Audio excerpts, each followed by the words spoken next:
하겠습니다. 하나님 우리에게 주신 말씀은 신약성경 사도행전 13장입니다.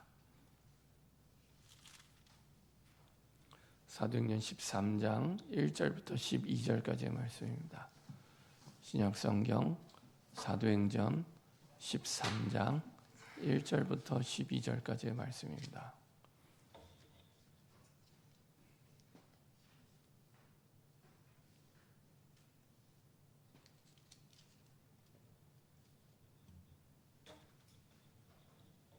사도행전 13장 1절부터 12절까지의 말씀입니다. 천천히 한 목소리로 합독하도록 하겠습니다. 안디옥 교회에 선지자들과 교사들이 있으니 곧 바나바와 니게르라 하는 시몬과 구레네 사람 루기오와 분봉왕 헤롯의 첫 동생 마나인과 및 사울이라. 주를 섬겨 금식할 때 성령이 이르시되 내가 불러 시키는 일을 위하여 바나바와 사울을 따로 세우라 하시니, 이에 금식하며 기도하고 두 사람에게 안수하여 보내니라. 두 사람이 성령의 보내심을 받아 실루기아에 내려가 거기서 배 타고 구브로에 가서 살라미에 이르러 하나님의 말씀을 유대인의 여러 회당에서 전할세 요한을 수행원으로 두었더라.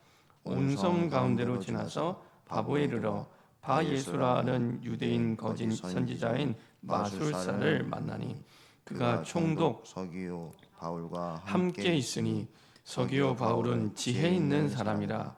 바나바와 사울을 불러 하나님의 말씀을 듣고자 하더라. 이 마술사 엘루마는 이 이름을 번역하면 마술사라.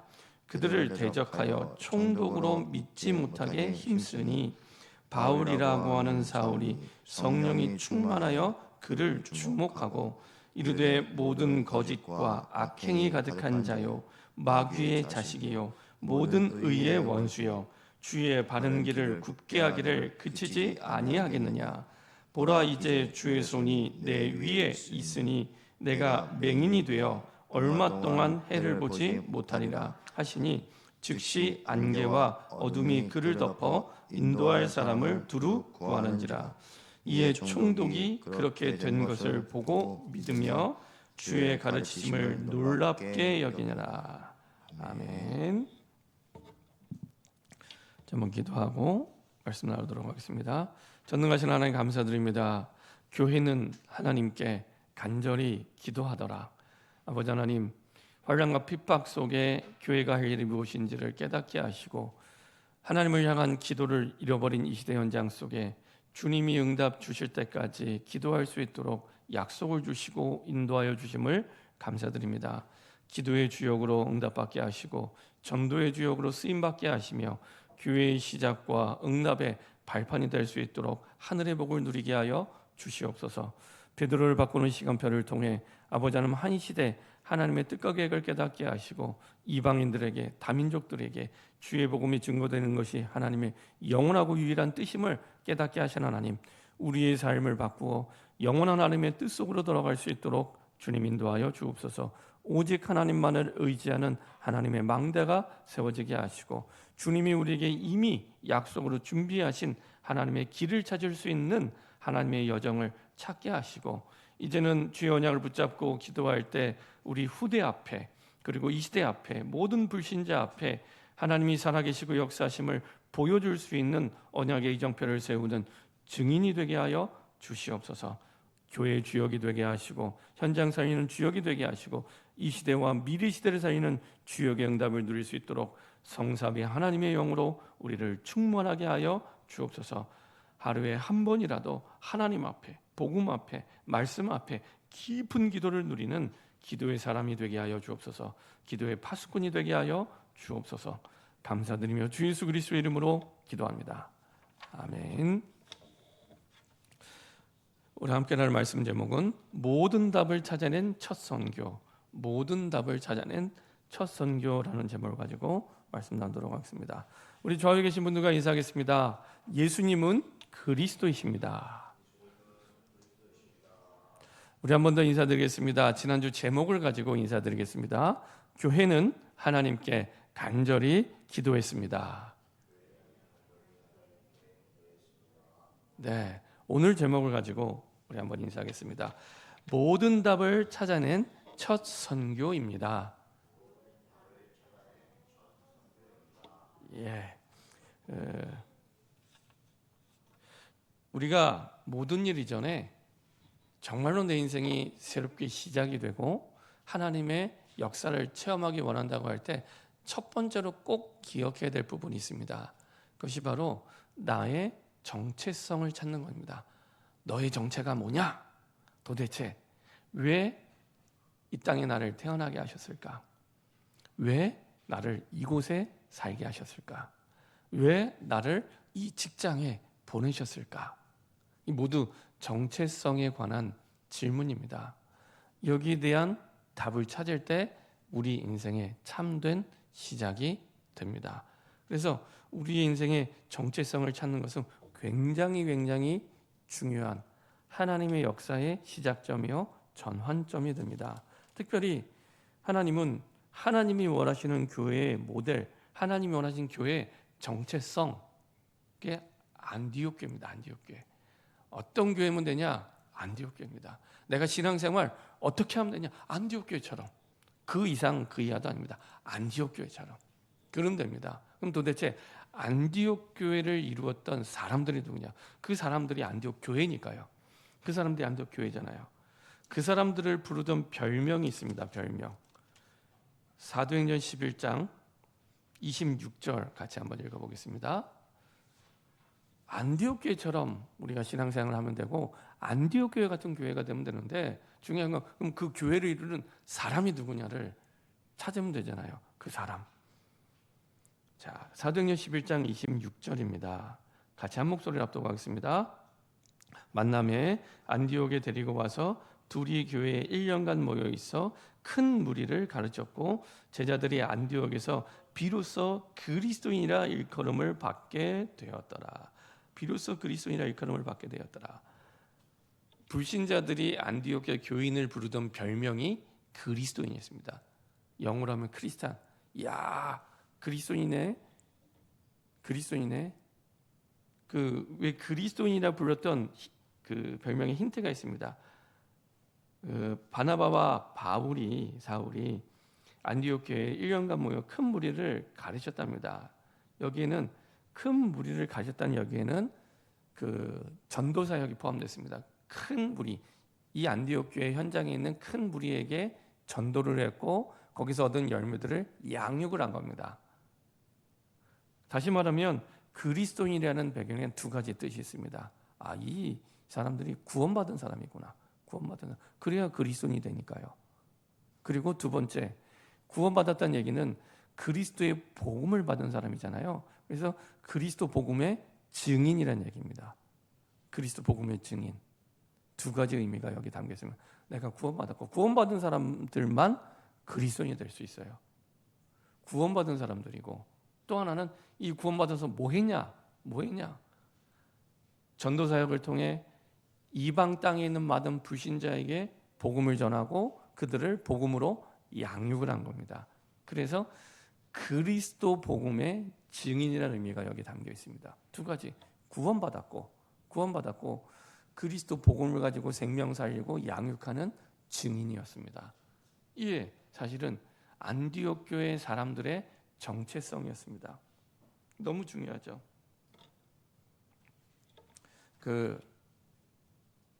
어떤 사람이 자기 자신을 쥐라고 생각하는 사람이 있었답니다. 자기 자신을 쥐라고. 정신질환이죠. 정체성에 혼란이 온 정신질환입니다. 그래서 이제 의사가 이 사람을 이제 고치기 시작한 겁니다. 나중에 이 사람을 고치는데 많이 호전이 됐어요.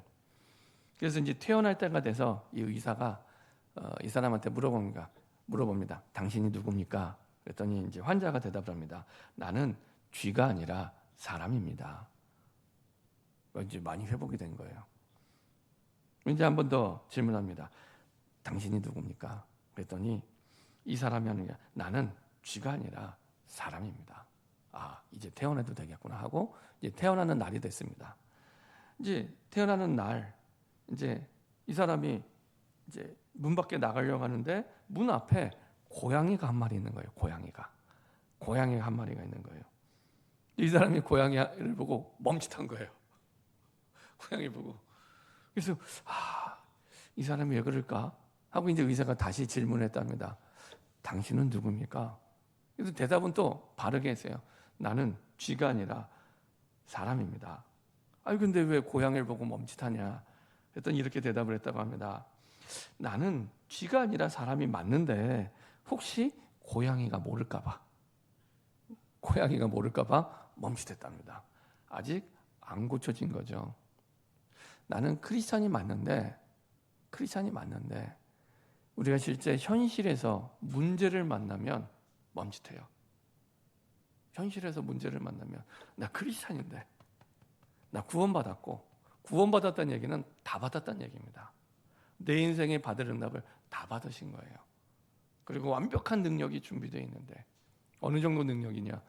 그리스도 복음을 전할 때 이 사람을 변화시키고 운명을 바꿀 수 있는 능력이 준비되어 있는데 내가 나를 그렇게 확신하지 못하는 거예요. 그러니까 현실의 문제 앞에서는 멈칫. 주일날 예배 드릴 때는 나는 하나님의 자녀가 맞고 그리스도인이 맞는데 이 현실에서는 내 정체성을 잃어버릴 때가 많이 있다고 합니다. 그래서 혼동에 빠지고 혼란에 빠지게 되죠. 안디옥 교회는 현장에서 현실에서 실제 그리스도인이었습니다. 현장에서 실제 그리스도인이었습니다. 그래서 그리스도라는 얘기는 구원받은 하나님의 자녀요, 하나님의 백성이요, 땅 끝까지 그리스도의 복음을 전달할 그리스도 복음의 증인이었습니다. 이거를 신구약 전체로 크게 보면은 제사장이라는 뜻입니다. 제사장. 창세기 12장 3절 아브라함이 구원받고 아브라함을 통해 하나님은 모든 나라와 열방 237 나라가 복음받도록 하나님은 아브라함을 그렇게 불러주셨고요.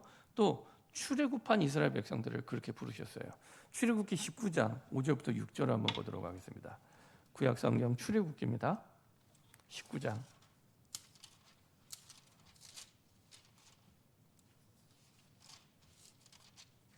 5절 6절입니다.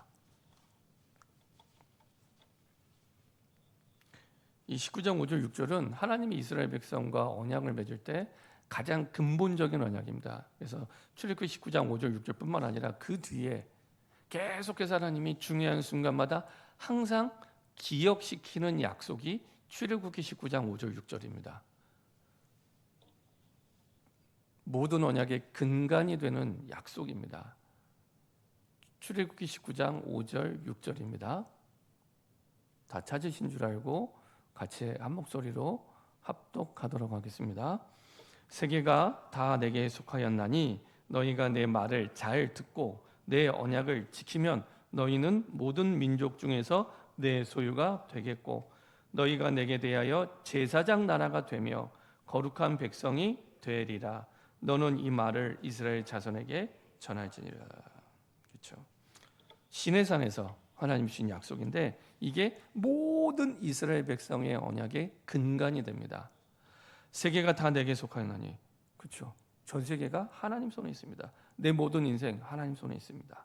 너희가 내 말을 잘 듣고, 사람의 말이 아니라 하나님의 말씀, 현상이나 상황이 아니라 하나님의 말씀, 내 말을 잘 듣고 내 언약을 지키며 너희는 모든 민족 중에서 내 소유가 되겠고, 된단 말은 내 능력과 아무 상관없다는 얘기입니다. 되겠고 너희가 내게 대하여 제사장 나라, 너무 중요한 약속이죠. 제사장 나라가 되며 거룩한 백성이 되리라. 제사장 나라는 얘기는 이때 당시에 이스라엘 백성들, 모든 이스라엘 백성들은요, 죄 사함을 받으려면 한 가지 방법밖에 없습니다. 제사장한테 제물을 가지고 와야 돼요. 이거 말고는 다른 방법이 없습니다. 그러니까 모든 이스라엘 백성들은 제사장에게 와야지만 죄사함을 받고 응답을 받게 됩니다. 그럼 제사장 나라는 게 뭡니까? 이스라엘 백성을 제사장 나라가 되게 하는, 모든 민족을 살리는데 쓰임받는 축복의 통로가 되게 하는 겁니다. 제사장 나라. 이 축복을 주시는 거예요. 제사장 나라.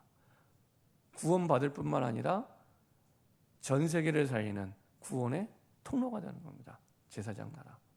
그 축복이 담겨져 있는 뜻이 그리스도인입니다. 그리스도가 아니면 전 세계를 살릴 길이 이 땅에는 없기 때문에 어마어마한 축복입니다. 이게 복의 근원입니다. 아브라함에게 주셨던 복의 근원, 그렇죠? 다른 게 복이 아니고요. 이게 복의 근원의 축복이고 전 세계를 살리는 응답입니다. 제사장 나라. 이게 신약에서는 어떻게 표현됐습니까? 베드로전서 2장 9절 한번 볼까요? 베드로전서 2장 9절입니다. 이게 신약적인 표현입니다. 지난주에는 베드로전서 1장을 봤는데요. 베드로전서 2장 9절입니다.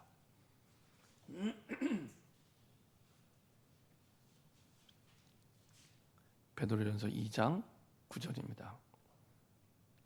같이 한 목소리로 합독하겠습니다. 그러나 너희는 택하신 족속이요 왕 같은 제사장들이요 거룩한 나라요 그의 소유가 된 백성이니 이는 너희를 어두운 데서 불러내어 그의 기이한 빛에 들어가게 하신 이의 아름다운 덕을 선포하게 하려 하심이라. 출애굽기 19장 5절 6절의 언약을 베드로는 기억하고 있었습니다. 그것을 기억하고 이제 베드로전서 기록에 남긴 거죠. 그러나 너희는 이 이방인들인데 유대인뿐만 아니라 이방인 너희도 택하신 족속이요. 그렇죠? 택하신 족속이요. 왕 같은 제사장들이요. 거룩한 나라요. 그의 소유가 된 백성. 사도행전 19장 5절 6절에 약속하신 처음 이스라엘 백성과 약속하신 그 언약을 얘기하는 거죠. 이는 너희를 어둠에 불러내 그의 기이한 빛에 들어가게 하시니 아름다운 덕을 선포하게 하려 하심이라. 이게 정체성입니다. 이게 정체성이에요. 이거는 해도 되고 안 해도 되는 그런 게 아니라 정체성입니다. 정체성입니다. 그렇죠? 그래서 왕 같은 제사장, 그리스도를 통해 선지자 제사장 왕의 축복을 전달하는 왕 같은 제사장. 근데 우리 힘이 전혀 필요 없는 것은 사도행전 1장 8절에 오직 성령이 너희에게 임하시면 너희가 권능을 받고 예루살렘과 온 유대와 사마리아 땅 끝까지 내 증인이 되리라. 성령이 임하면 권능을 받고 증인됩니다. 성령, 권능, 증인. 그렇죠? 성령이 임할 때 할 수 있는 능력, 권세와 능력을 받고 증인되게 되죠. 이렇게 해서 하나님은 이 복음이 멈춰 있지 않고 계속 전달하도록 이거를 이 제사장의 축복, 응답 이것을 동사형으로 바꾸면 어떤 뜻이 됩니까?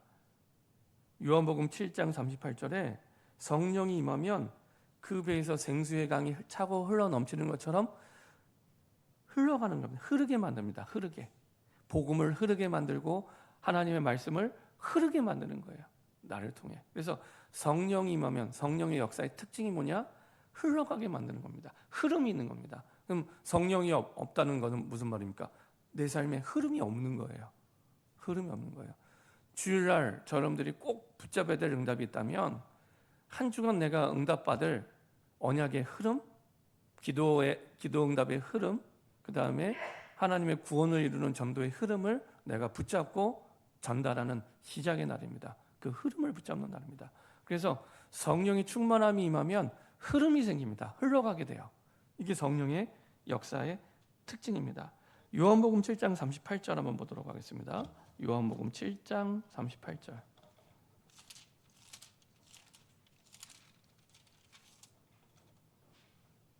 요한복음 7장 38절입니다.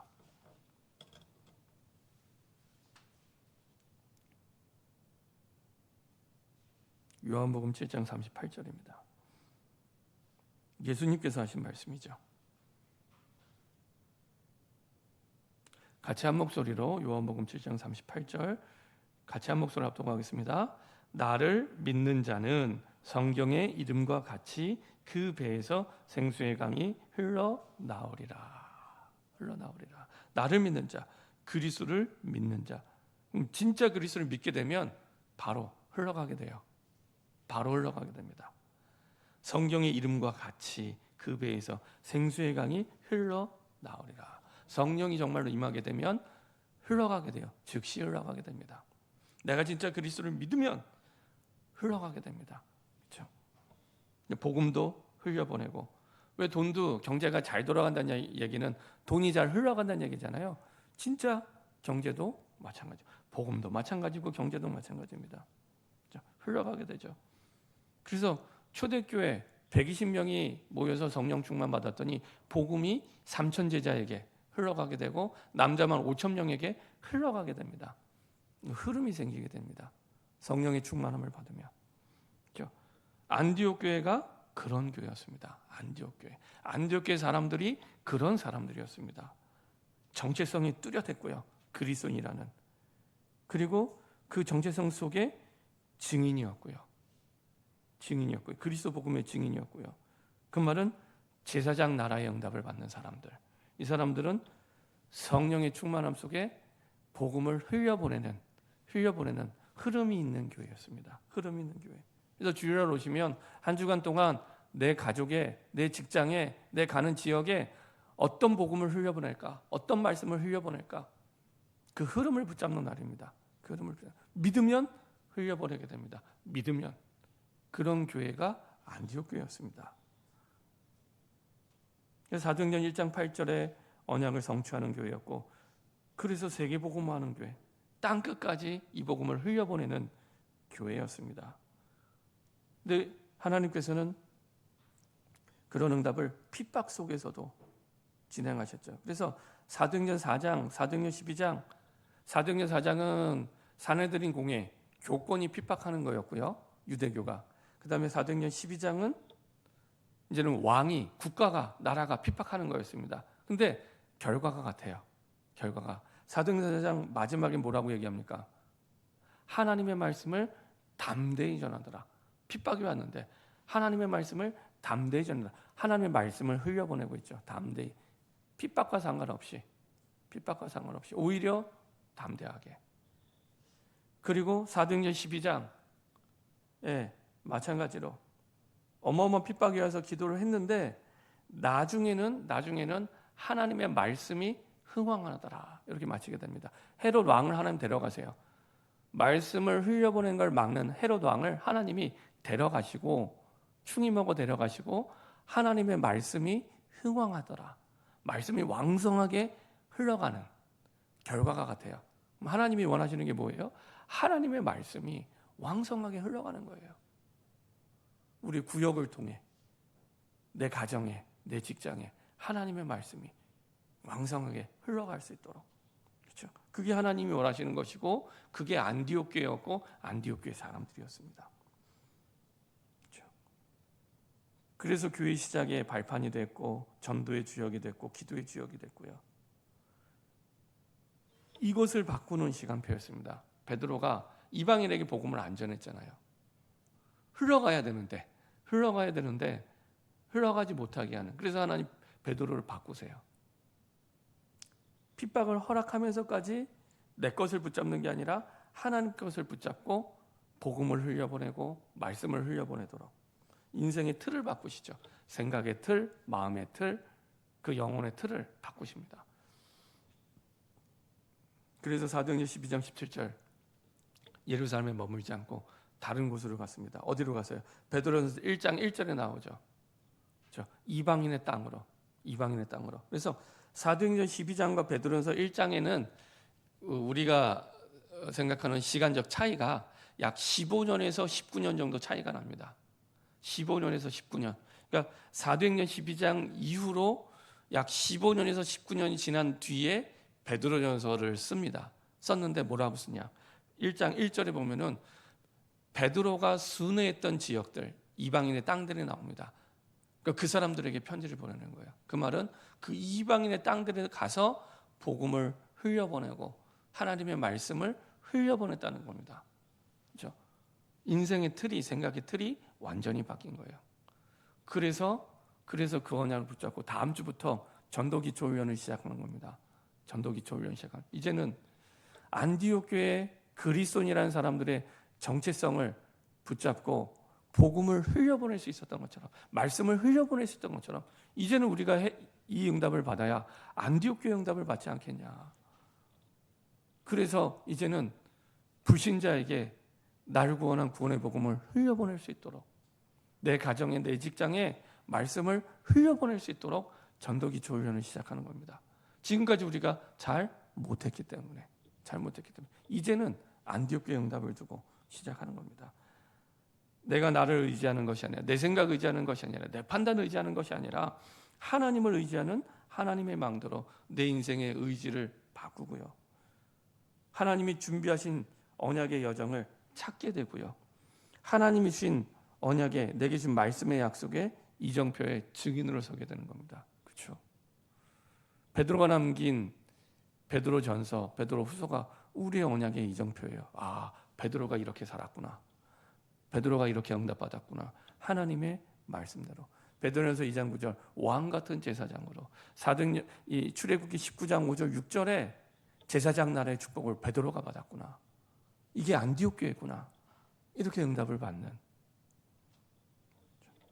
그래서 안디옥 교회는 세계화의 시작이 됐습니다.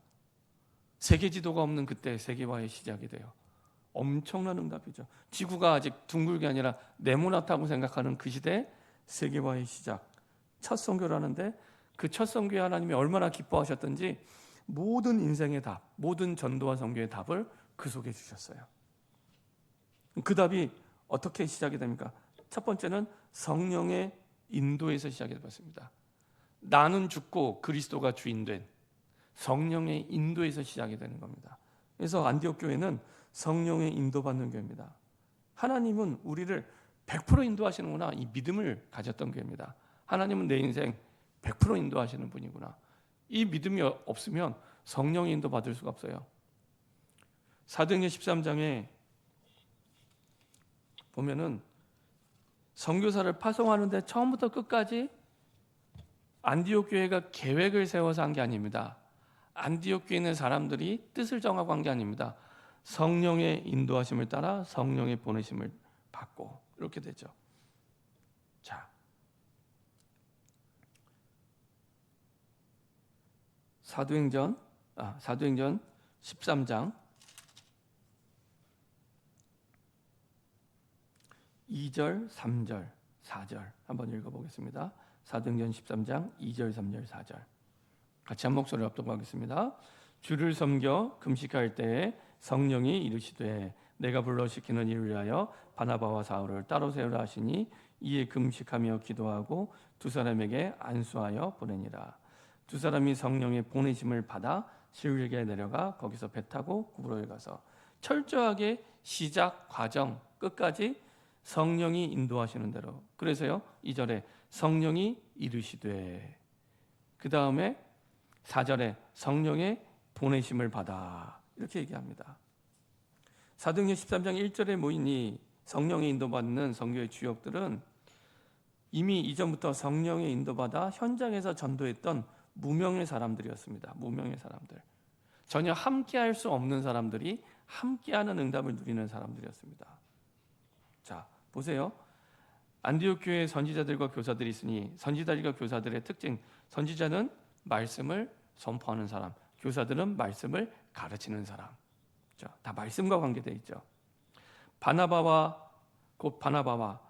어떤 사람입니까? 이때까지만 해도 우리는 잘 알지만 이 안디옥 교회는 무명의 사람입니다. 무명의 사람. 사도행전 4장 36절에 보면은 바나바가 한 일이 잘 나타나 있습니다. 바나바가 어떤 사람이었습니까? 구브로에서 난 레위족 사람. 고향이 어디예요? 구브로. 족속이 레위족이었고요. 이름은 요셉이라 사도들이 일컬어 바나바라. 어떤 일을 했습니까? 37절, 그가 밭이 있음에 팔아 그 값을 가지고 사도들의 발 앞에 두니라. 초대교회 때 하나님의 말씀을 따라 복음을 받고 전하는 사람이었고, 그리고 초대교회 때 아무것도 없잖아요. 그때 자기 것을 팔아 초대교회 경제에 응답을 받았던 그 사람이었습니다. 완전히 성령에 인도받는 사람이었죠. 자기의 시간, 삶, 경제 다 완전히 성령이 인도받는 사람이었습니다. 이게 바나바였습니다. 니게르라는 시몬, 니게르라면 니그로, 흑인이라는 얘기입니다. 북아프리카에 있는 흑인 시므온, 그리고 구레네 사람 루기오, 구레네 사람 루기오. 루기오 어떤 사람입니까? 11장 20절에 보면은 같이 한번 읽어볼까요? 사도행전 11장 20절입니다.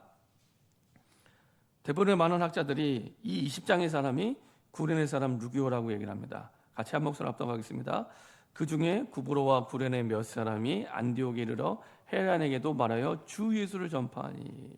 다시 말하면 초대교회 때 이방인인데 복음받은 기독교인이었고, 처음으로 이방인에게, 헬라인에게도 그리스도의 복음을 말했던 현장에서 전도하는 사람이었습니다. 현장에서 전도하는 무명인, 이 사람이 루기오였습니다. 루기오, 구레네 사람 루기오. 분봉왕 헤롯의 젖동생 마나엔과 사울. 이 마나엔과 사울은 공통점이 있죠. 헤롯의 젖동생 마나엔, 예수님을 핍박하는 가문의 왕족이었고요.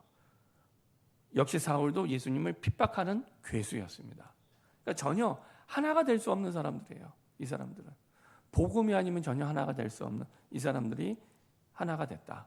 그것도 전혀 무명의 사람들. 이때 당시만 해도 전혀 무명. 사울이 맨 나중에 마지막에 이름이 나오잖아요. 그러니까 이 사람들보다도 더 이름이 없던 사람이 사울이에요. 이만큼 가장 이름이 없는 무명의 사람들. 하지만 현장에서 전도했던 사람들입니다. 이 사람들이 안디옥 교회 주축이었어요. 다시 말하면 12사도, 그 당시에 이름 있던 사람들이 누굽니까? 12사도. 또 이름 있던 사람들이 누굽니까? 7집사. 그 사람들이 아니었다는 얘기입니다. 12사도도 아니고 7집사도 아니고 전혀 무명의 사람. 하지만 현장에서 복음의 흐름을 전달했던, 전도하는 사람들이었습니다. 이 사람들이 전도의 주역이었고, 안디옥 교회의 주역이었고, 처음으로 선교사를 파송하는 주역. 그리고 성령이 인도받았다는 얘기는요, 정말로 내 인생의 주인이 내가 아닌, 나는 완전히 죽고 그리스도가 주인된, 성령이 주인된 교회. 성령 중심, 하나님 중심. 그래서 사도행전을 성령 행전이라고 얘기를 하죠. 완전히 순종한 겁니다. 사실은 주를 섬겨 금식할 때 성령이 이르시되 내가 불러 시키는 일을 위하여 바나바와 사울을 따로 세우라. 그러니까 하나님이 기도할 때 하나님의 뜻을 선명하게 깨닫게 하신 거예요. 바나바와 사울, 이 5명 가운데서도 가장 핵심인 사람입니다. 이미 사도행전 11장에 응답의 주역이었던. 근데 그 사람을 보내라는 겁니다. 하나님의 뜻은 알겠는데 이것을 순종하기는 굉장히 어려운 일입니다. 그렇죠? 이것을 순종하기는 너무 어려운 일이에요. 그렇죠?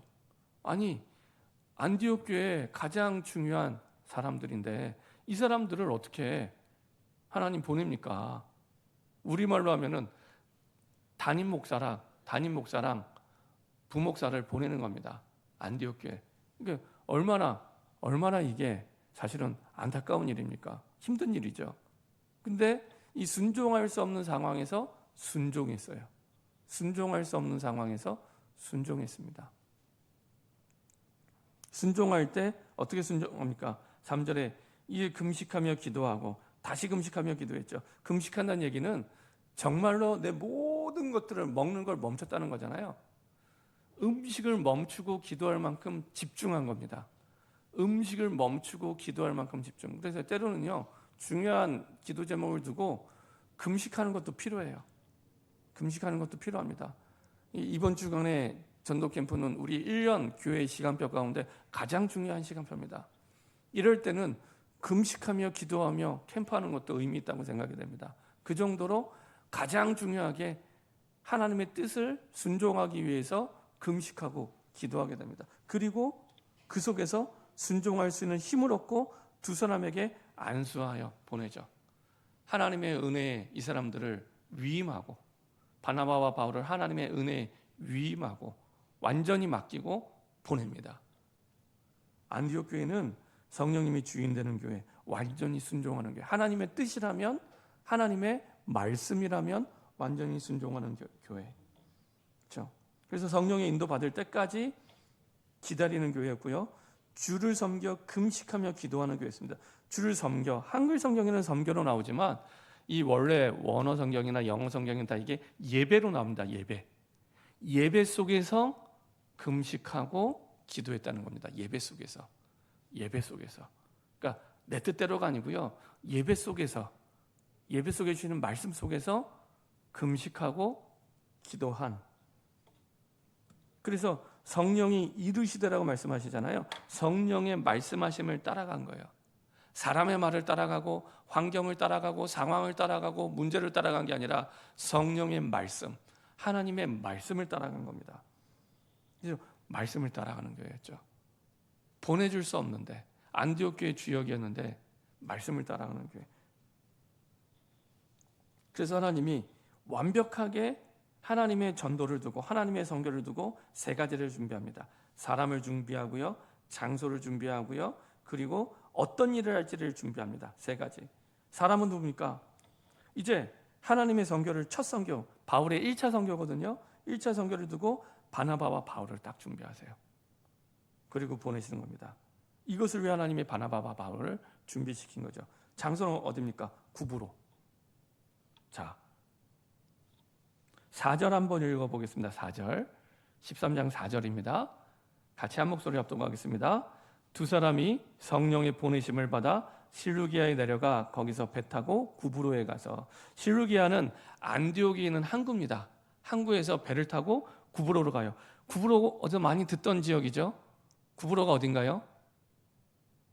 바나바의 고향입니다. 아까 사도행전 4장 36절에 말씀드린 바나바의 고향입니다. 고향. 첫 선교를 어디로 가냐? 바나바의 고향. 가장 익숙한 곳에서 타는 거야. 가장 익숙한 곳. 그래서 우리 기도 제목 가운데, 전도 캠프를 위한 기도 제목 가운데 뭐가 있어요? 내 가정, 내 지역, 내 직장. 이게 성경적입니다. 이게 성경적이에요. 내 가정, 내 직장, 내가 일하는 곳, 그리고 내 지역. 이게 전도의 시작일 뿐만 아니라 선교의 시작입니다. 선교의 시작. 바나바와 바울이 바나바에게 가장 익숙한 곳 구브로에 갑니다. 자기 고향. 얼마나 잘 알죠? 손바닥 보듯이 잘 알고 있겠죠. 구브로. 그리고 그 구브로가 가서 어디로 가요? 어디로 갑니까? 5절입니다. 5절. 같이 한번 13장 5절입니다. 같이 합독하겠습니다. 살라미에 이르러 하나님의 말씀을 유대인의 여러 회당에서 전할세 요한을 수행원으로 전하니라. 어디로 갔다고요? 유대인의 여러 회당. 가장 익숙한 곳. 바나바 유대인이잖아요. 레위 족속 유대인이잖아요. 이방 땅에 태어난 유대인. 바울도 이방 땅에 태어난 유대인. 이방 땅에 가장 익숙한 곳, 자기 고향 회당으로 갑니다. 바울이 2차 전도여행 가서도요, 사도행 16장, 17장, 18장, 19장까지 항상 먼저 들어가는 곳이 어디예요? 회당.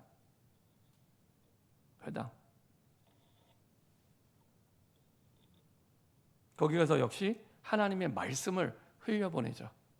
하나님의 말씀, 하나님의 복음을 흘려보냅니다.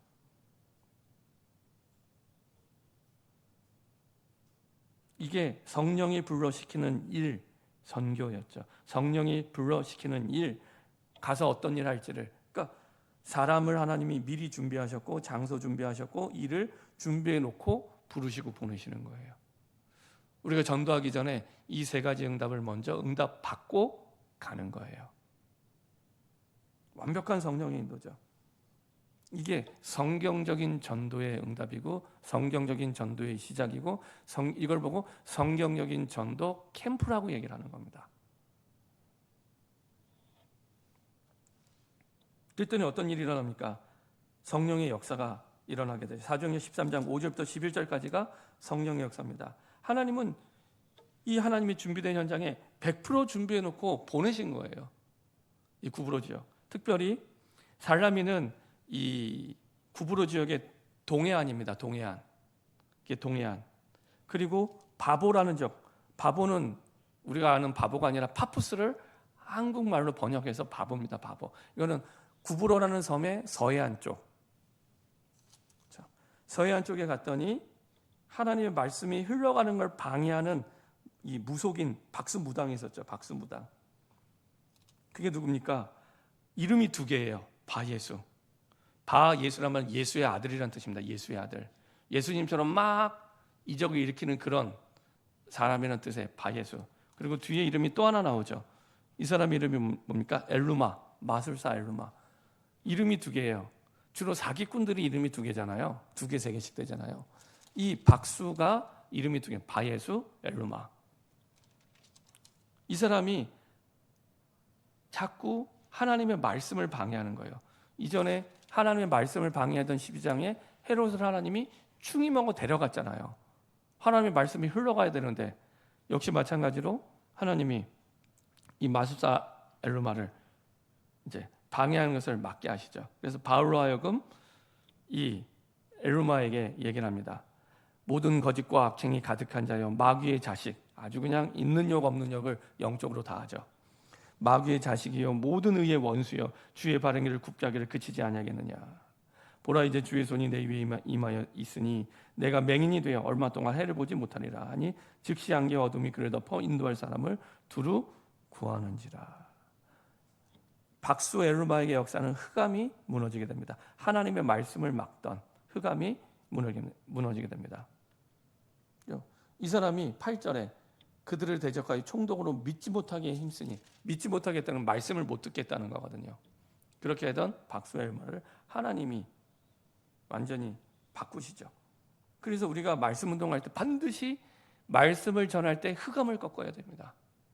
말씀이 흘러 들어갈 수 있도록 그 현장, 그 대상, 그 모든 현장, 흑암의 권세가 무너지도록 말씀의 흐름을 방해하는, 복음의 흐름을 방해하는 흑암의 권세가 무너지도록 그렇죠? 기도해야 됩니다. 완전히 흑암이 꺾였고요. 영적 문제 있는 이 사람을 하나님이 고치시는 거죠. 데려가지 않았다면 그래도 이 사람을 고치려는 하나님의 계획이 있는 거죠. 흑암에 빠진 자를 고치는 현장이었고요.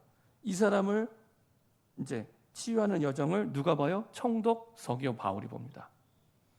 자, 하나님이 준비한 열매가 이 총독 서기오 바울이었죠. 그래서 하나님은 미래를 놓고 100%이 구브로 섬을 살릴 사람으로 서기오 바울을 준비해 놓으신 겁니다.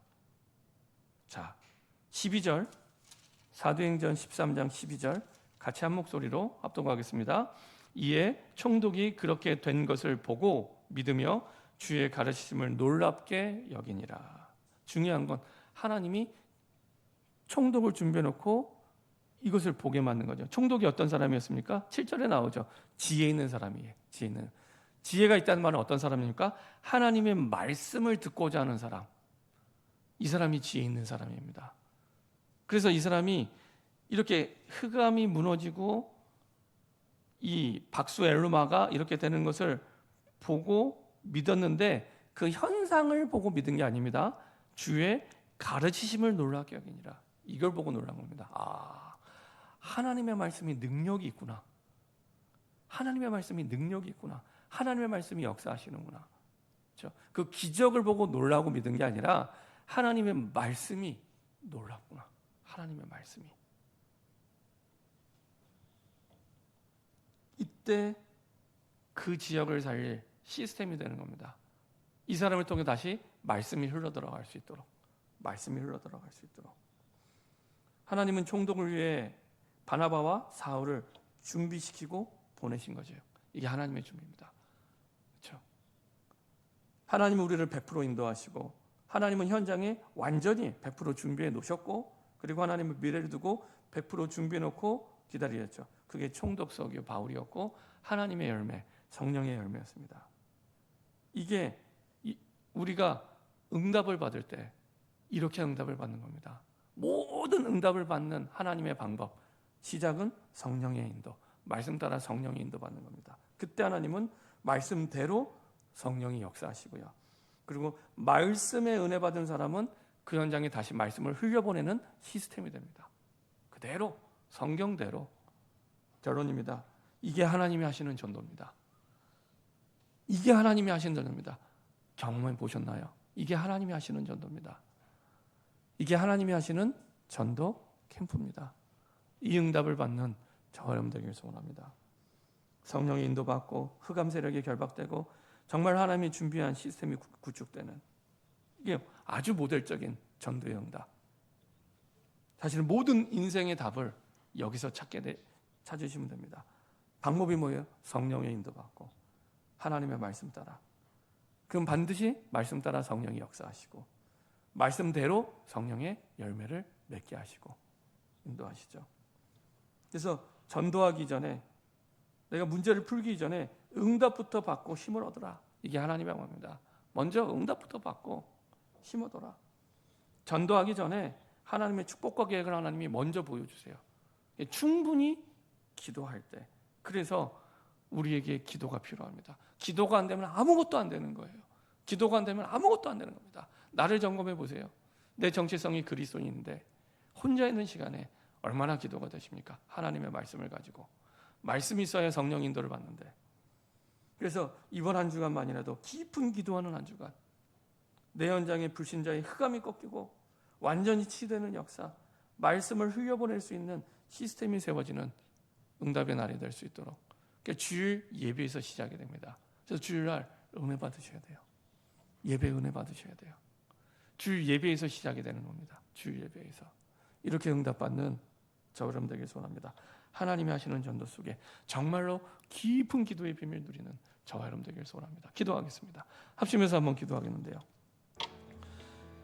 하나님은 바나바와 바울의 첫 번째 선교에서 모든 인생의 답을 다 주셨어요. 인생의 문제가 왔을 때 어떻게 풀어가야 되냐? 성령의 인도받아라. 그러면 성령이 역사하시고 성령의 열매를 맺게 되죠. 성령의 인도란 말은 하나님의 말씀을 따라 인도받는 겁니다. 그때 말씀대로 능력으로 역사하시고요. 흑암을 꺾으시고 말씀대로의 열매를 맺게 하십니다. 이게 우리 인생의 모든 문제를 푸는 답이요. 전도도 이렇게 하는 겁니다. 이게 성경적인 전도요. 하나님이 하신 전도요. 바울이 첫 번째 선교에서 했던 전도입니다.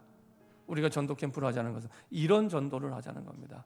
이런 응답을 받자는 겁니다. 이런 응답을 받는 저럼 될 수 있도록, 하나님이 하시는 전도의 주역이 될 수 있도록 깊은 기도에, 성령의 인도받을 수 있도록 깊은 기도에 비밀을 누리게 하여 주시옵소서. 합심해서 한번 기도하도록 하겠습니다.